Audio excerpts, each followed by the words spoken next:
The cafe was dim, the kind of place where whispers carried more weight than shouts. I stepped inside to find her, but the sound of her laughter froze me at the doorway. Alina leaned across the table, her hand brushing his. "Promise me," she whispered, her voice low and deliberate. Callum smirked. "I already did. You know, I'll take you away from him." My heart slammed against my ribs. I moved closer, each step dragging me deeper into a nightmare. She didn't see me at first, her eyes locked on him, her lips curved in a smile that used to belong to me. "Alina," I said, my voice quiet but sharp. Her head turned slowly. For a second, her smile faltered. But then she leaned back in her chair with an air of defiance. "You came," she said. "I did." My eyes shifted to Callum. "And I hear things I shouldn't have." Callum chuckled, leaning forward, unbothered. "Maybe you should leave, mate." "Private conversation." I looked at her.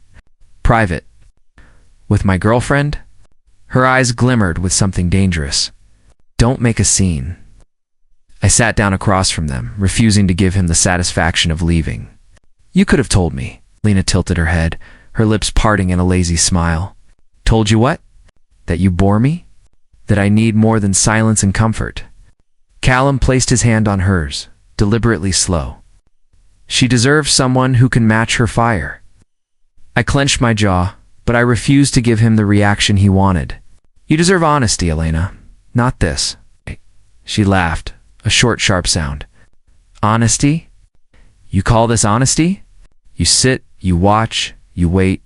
You never fight. Do you know what that makes you? Weak." The word struck harder than I expected, like a blade sliding between my ribs. I forced my breathing steady. "Is that what you believe?" I asked, her eyes narrowed, daring me. "It's the truth," Callum smirked again. "She's not wrong." I turned to him, my voice calm. "You think you've won because I'm not throwing punches in a cafe?" His grin widened. "Pretty much." I leaned closer, lowering my voice. "You mistake silence for weakness." "That's your first mistake." Lena shifted uncomfortably, though she tried to hide it. She leaned toward me, eyes burning. "Then prove me wrong. Show me you're not just a man who hides behind silence." I stood, the chair scraping against the floor. "If that's what you want to believe, I won't stop you." Her eyes flickered with something I couldn't name, fear, maybe, but she masked it quickly. "See? Exactly what I said." Callum rose beside her, placing an arm around her shoulders. "She's mine now. Face it." I looked at her one last time. "Be careful what you choose, Alina. Sometimes silence isn't weakness. Sometimes it's the only warning you'll get." She bit her lip, holding my gaze as if trying to pull more words out of me, but I gave her nothing. Then, in one swift motion, she turned to Callum, cupped his face, and kissed him deeply. Her eyes never left mine. She was testing me, daring me. Waiting for a reaction, inside, everything twisted into fire. But outside, I gave her nothing. My silence became louder than her kiss, and she knew it. Asterisk, when we got home that night, Lena acted as if nothing had happened. She tossed her coat onto the sofa, kicked off her heels, and poured herself a glass of wine. "You're quiet again," she said, swirling the glass in her hand. "I usually am," I replied. She smirked. "It drives me mad." "Do you ever get angry?" I leaned against the wall. "Would you prefer shouting?" Her eyes locked on mine for a moment before she slipped onto the sofa. The silk dress clung to her legs as she crossed them slowly, watching if I'd notice. I did, but I gave her nothing. "You're impossible," she muttered. Any other man would have ripped that smug grin off Callum's face. Any other woman wouldn't have given him reason to grin, I said. She let out a sharp laugh. "Touché." Her phone buzzed. She glanced at it too quickly, hiding the screen with her palm. I walked closer. Him. She met my eyes, defiant. "So what if it is?" I sat down beside her, close enough to feel her warmth. "Then answer it." Ah! Her breath caught, just slightly. "You want me to?" "Go ahead, Ed." She pressed the button and lifted the phone. "Callum." Her voice turned soft, intimate. "Yes, I'm home." I listened. His voice wasn't loud enough to hear, but the tone was smug. She laughed. No, he's here. He's always here. Her hand brushed against my arm as she said it. I leaned closer, my lips near her ear. Tell him what you're wearing. Her body tensed. Then she whispered into the phone. A dress you'd like. Her cheeks flushed. She pulled back and hissed at me. What are you doing? Reminding you, I said calmly. You don't control me. She hung up quickly and set the phone down with shaking fingers. You think this makes you strong? Playing games with me? No, I said. Strength is not playing at all. Her jaw tightened. She shifted closer, so close her knee pressed against mine. I could make you hate me. I could make you lose your mind if I wanted. I looked at her hand resting near mine. You've been trying. Her lips parted, but she stayed silent. The room filled with tension, the kind that made every breath heavy. She finally pulled back, standing abruptly. You're insufferable. I leaned back on the sofa. And yet you linger. Hours later, I lay in bed. The sound of her voice carried down the hallway. She was whispering again, phone pressed to her ear. Yes, I tried, she murmured. No, he doesn't break. He just looks at me. I don't know what it means. Callum's voice was faint, but I caught pieces. Keep pushing. He'll snap. He has to. Her laugh followed, soft and nervous. You don't know him like I do. I turned toward the wall, forcing myself still. My silence was the only weapon I had. Minutes passed. The call ended. Then I felt her presence at the doorway. You're awake, she whispered. I didn't move. She stepped closer, her voice low. You scare me when you're like this. I don't know if you're angry, or if you've already stopped caring. I opened my eyes and stared at the ceiling. Which one frightens you more? She hesitated, then said, that you've stopped caring. I turned to face her, then stopped testing it. She walked in slowly and sat on the edge of the bed. You make it sound so simple. It is, I said. Her fingers touched my arm, tentative. Why don't you yell? Why don't you fight me? Because that's what you want. She exhaled, frustrated. And what do you want? I looked at her face, the conflict in her eyes, the truth. Her lips trembled before she spoke. I don't even know what that is anymore. I reached for the lamp and turned it off. Then figure it out before it's too late. She lay down beside me, fully dressed, silent for once. The warmth of her body lingered close, but I didn't move toward her. In the quiet, felt her eyes on me, searching, waiting. She wanted me to slip, to claim her, to break the silence. But I refused. Eventually, her breathing steadied. I closed my eyes. When I woke in the morning, she was gone. I rolled out of bed and noticed something odd under the nightstand. A small red light blinked faintly. I pulled it out, a recording device. I stared at it in my hand, the weight of betrayal heavier than any words she had spoken. I sat at the edge of the bed with the device in my hand. A small switch clicked, and her voice filled the room. Alina, why are you doing this? I heard my own voice faint, recorded in the dark. Then hers, sharper. Because I need to know what you're hiding. Because silence feels like lies. The sound of fabric brushing, my measured breathing, her laughter.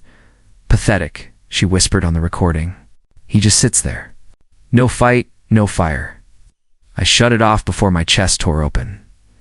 In the kitchen, the next morning, she leaned against the counter with coffee in her hand, smiling like nothing was wrong. You look tired, she said. I found your toy, I replied. Her eyebrows lifted, then dropped into a smirk. So you listened. I did. She stepped closer and, did you finally hear how weak you sound when you say nothing? I met her gaze. Or maybe I heard how desperate you are to make me break.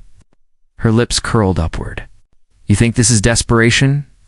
No, this is me asking for a man who knows how to claim what's his. She set the mug down and pressed her palm against my chest.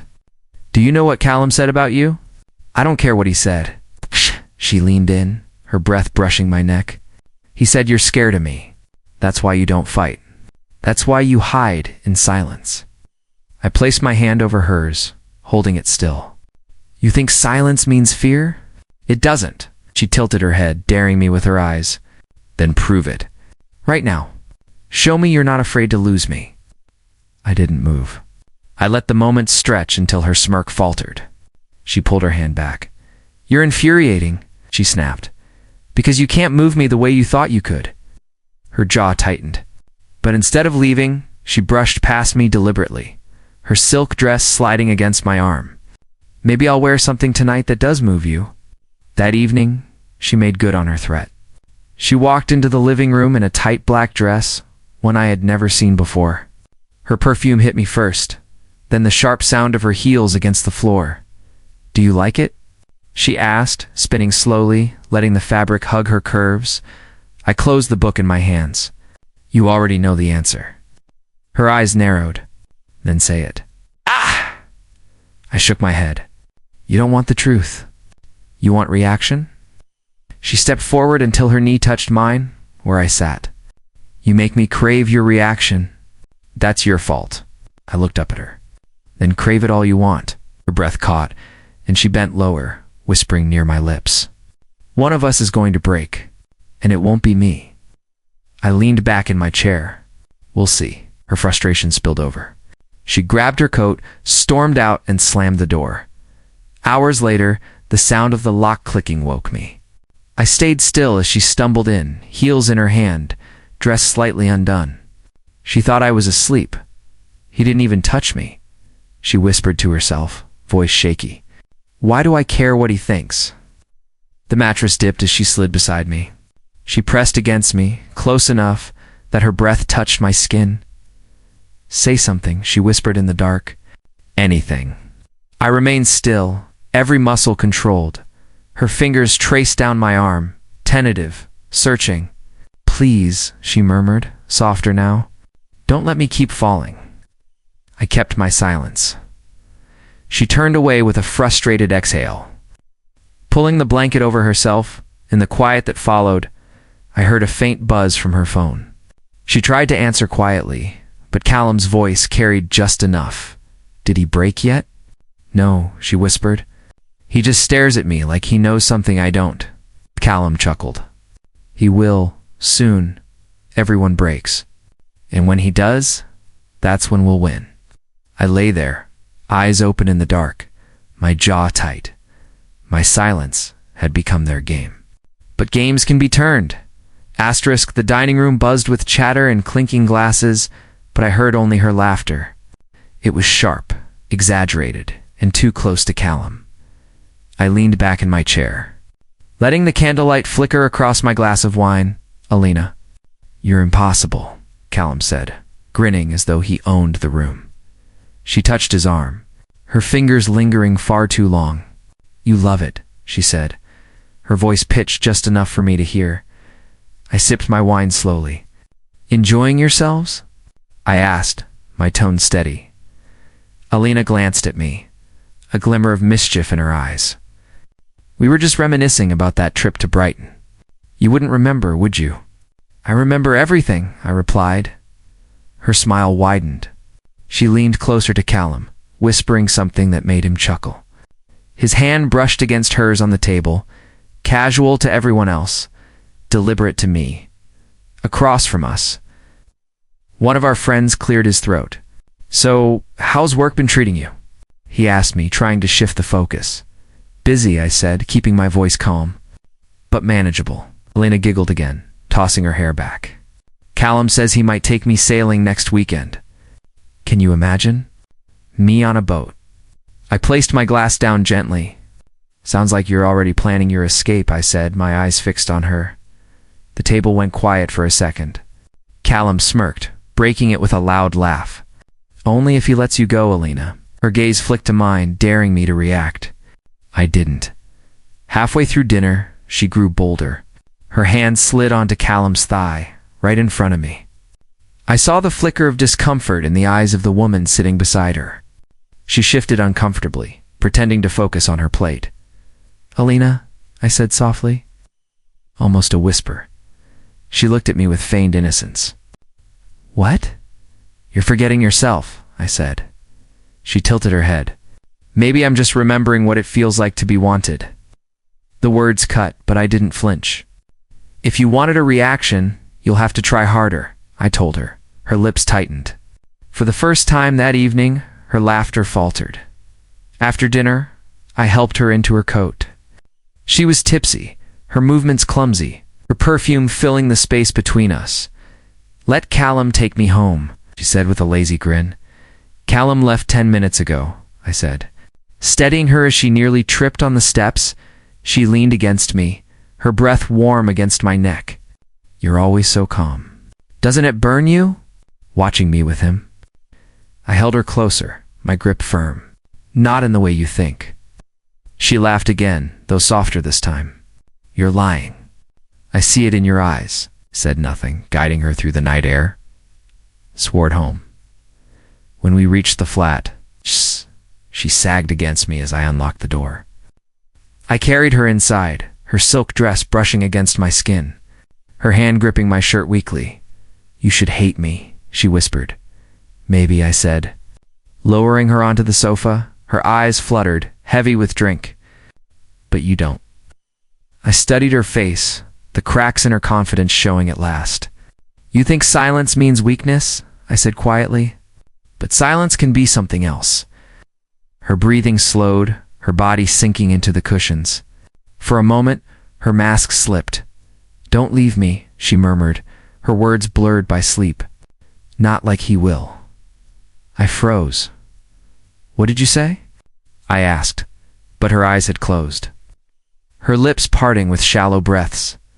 The room was still, but her whisper echoed in my mind. The headlights stopped outside the flat. I watched through the window as Callum leaned across to open the passenger door for her.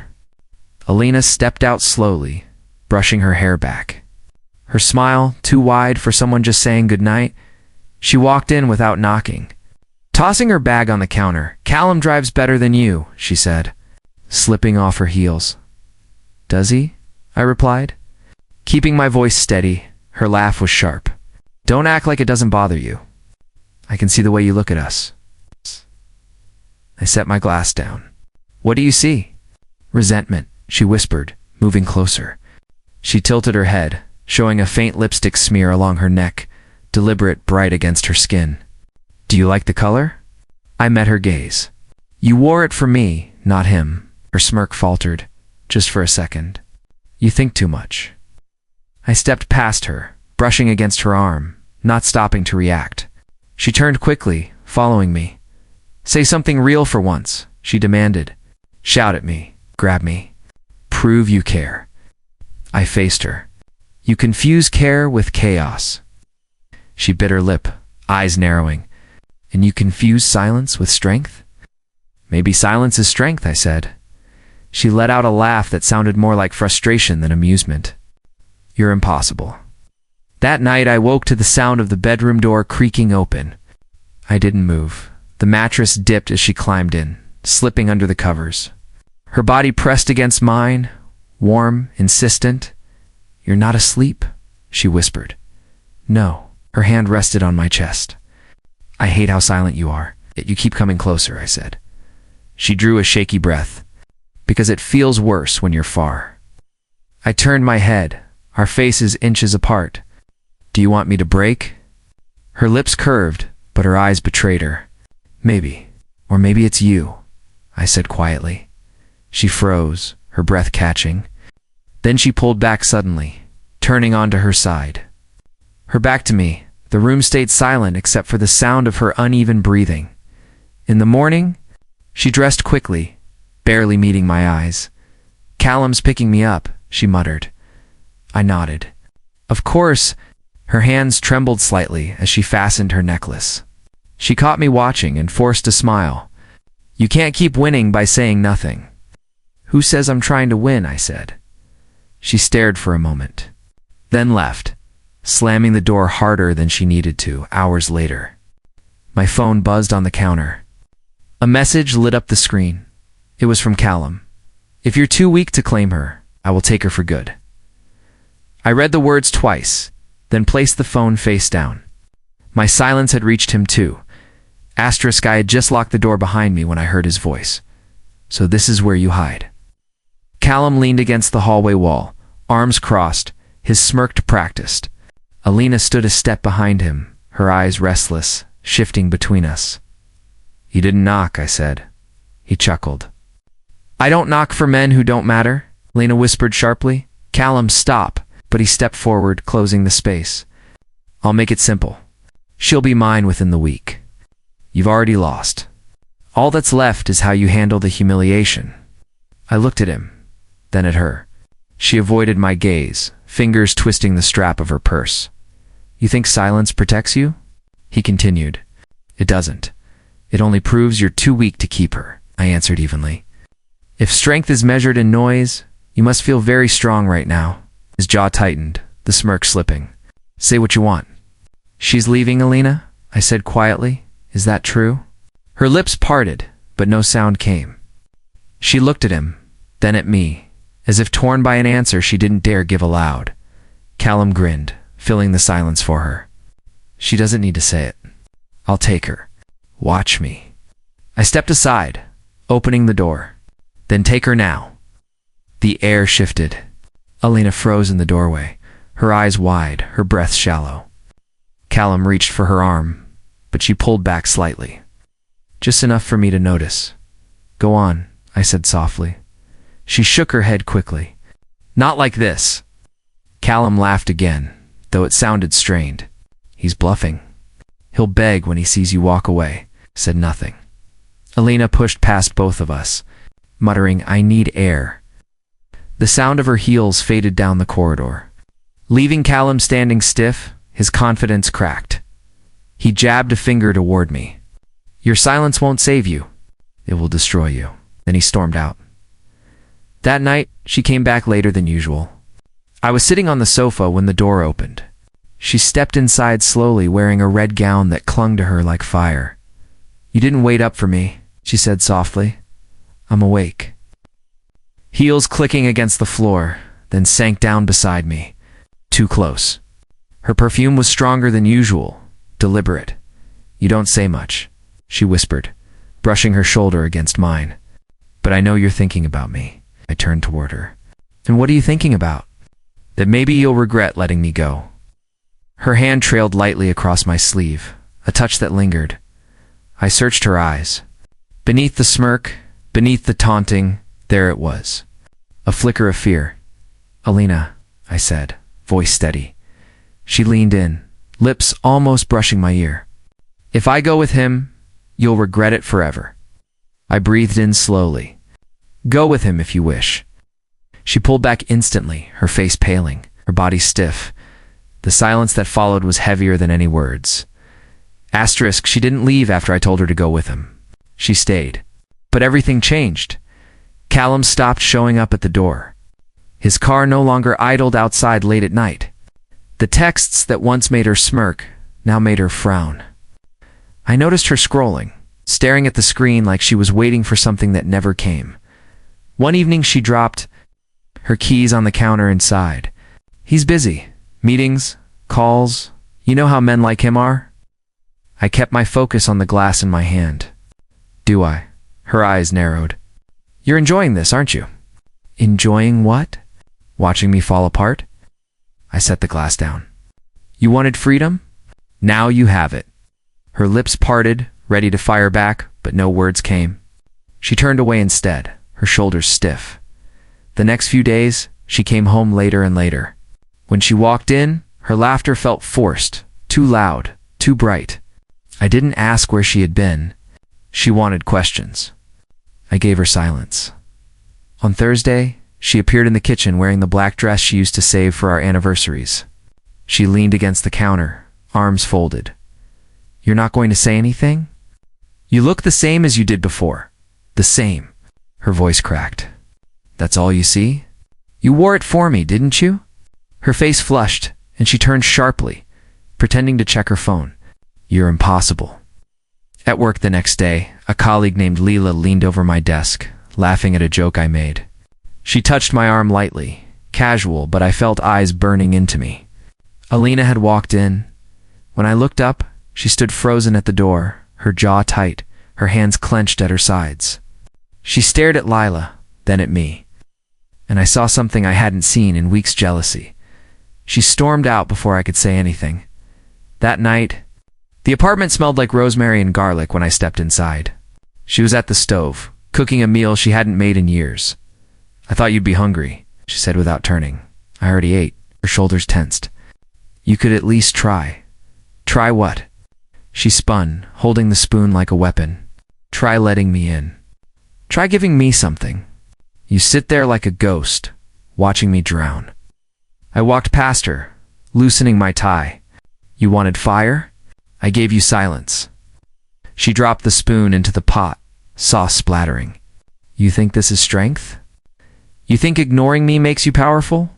I met her gaze. "It makes me free." Her breath hitched, and she stepped closer, close enough that her perfume filled the space between us. It was the one I once told her I liked, the one she stopped wearing when Callum came around. "I wore this for you," she whispered. "I know." Her hand brushed against mine, trembling. "Please, just say something. Anything." I looked at her, then stepped back, turning toward the bedroom. "Wait," she called out, her voice breaking. "Don't walk away from me." Oh, but I did. The first time she called, I let it ring. The second time, I turned the phone face down and walked away. By the third, she left a voicemail. Her voice cracked through the speaker. "I just wanted to hear you breathe. Just answer once, please." I deleted it. At night, the apartment felt heavier without her presence. But I noticed something strangely didn't feel emptiness. I felt space. Space I had not owned in months. The next day, I ran into Callum outside a cafe.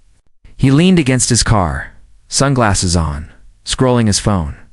He saw me and smirked. "You're welcome," he said. "For what? For saving you the trouble?" "She's exhausting. Pretty, yes, but high maintenance. She cries too much. Whines when she doesn't get her way. I'm not built for that. You promised her everything," I said evenly. He laughed. "Vows are just words. Weak men cling to them. Strong men move on when they're bored. And now you're bored." He shrugged. "She's yours again. If you still want her." I walked past him without answering. That night, another voicemail came through. Her words were softer, almost broken. "I made a mistake. I thought he would fight for me. He didn't. He never said a word, and that scared me more than his shouting. I keep hearing the silence. It's louder than anything else. Please, I miss you." I sat in the dark, listening. Not once did I press call back. The next evening, I returned home to find her waiting outside the door. She looked different. Makeup smeared, hair tangled, her hands shaking. "You weren't going to let me in?" she asked. "I didn't know you were coming. You never know." "That's the problem." I unlocked the door and stepped aside. She brushed past me, dropping her bag on the floor. "Callum doesn't care," she said quickly. "He doesn't even answer when I call. He left me in the middle of dinner. Just walked out, poured myself a drink." "I'm not surprised. You're not even going to ask if I'm okay. Are you?" Her lips trembled. "No." We stood in silence. She paced the room like a restless animal, then turned suddenly. "You could say one word and I'd stay. Just one." "I already said the word," I told her. "Go." Her eyes filled with tears. She shook her head violently. "No, I don't want to go. Not anymore. You wanted the fire. Now you have the ashes." She pressed her palms to her face, muffling her sob. "Why are you doing this to me?" "I'm not doing anything." "That's the point." She dropped her hands, staring at me with wide, wet eyes. "You don't understand. I hear it even when you're not here. That silence.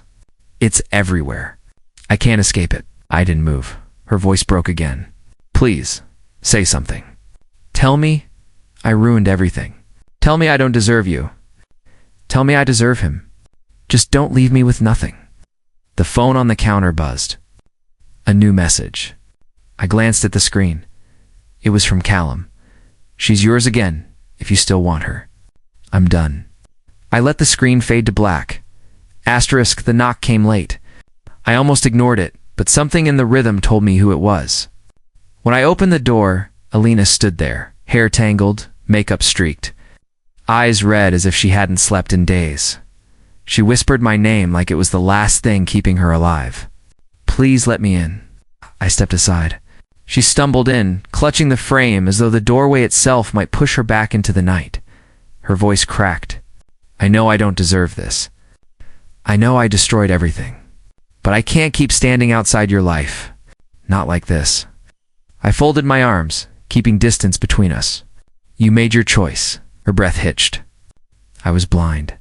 "I thought your silence meant you were weak. I thought it meant you didn't care. I thought Callum's fire was passion, but it was only smoke. And when the smoke cleared, I saw nothing." "You didn't see me either," I said quietly. She stepped closer, hands trembling.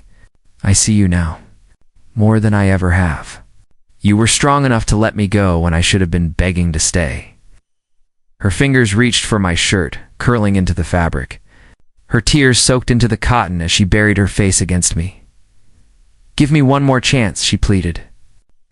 "I'll fight for you this time. I'll prove it. I don't care how long it takes." I felt her body trembling against mine. My chest tightened, but I didn't put my arms around her. "Alina," I said, forcing her to look up. "You only want me because he discarded you. Not because you chose me."